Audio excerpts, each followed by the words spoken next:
Riigikogu võtab vastu seadusi ja otsuseid.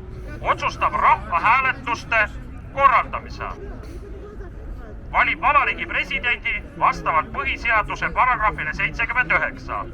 Ratifitseerib ja denoseerib välislepinguid vastavalt põhiseadusele 121. Annab peaministri kandidaadile volitused Vabariigi valitsuse moodustamiseks. Võtab vastu riigi eelarve ja kinnitab selle täitmise aruande. Nimetab Vabariigi Presidendi ettepanekul ametisse Riigikohtu esimehe, Eesti Panga nõukogu esimehe, riigikontrolöri ja õiguskantsleri. Nimetab Riigikohtu esimehe ettepanekul ametisse Riigikohtu liikmed.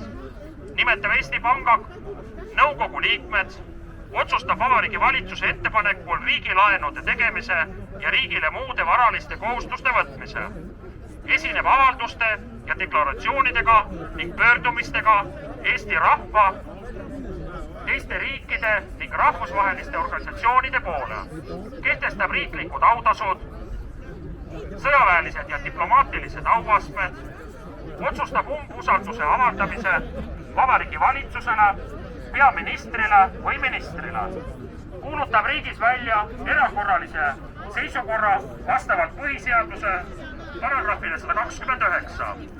Kuulutab Vabariigi Presidendi ettepanekul välja sõjaseisukorra, mobilisatsiooni või demobilisatsiooni.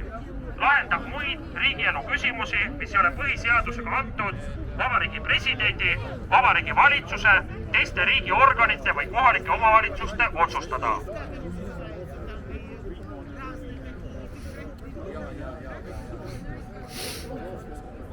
Paragrahv 66. Riigikogu uue koosseisu esimene istung toimub 10 päeva jooksul arvates Riigikogu valimiste tulemuste väljakuulutamisest. Esimeseks istungiks kuulutab Riigikogu kokku Vabariigi President.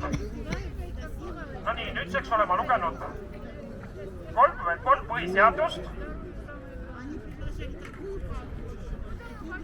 Saan võib-olla natukene häält kohata ja kui kellelgi on südames midagi öelda, võib seda vabalt teha.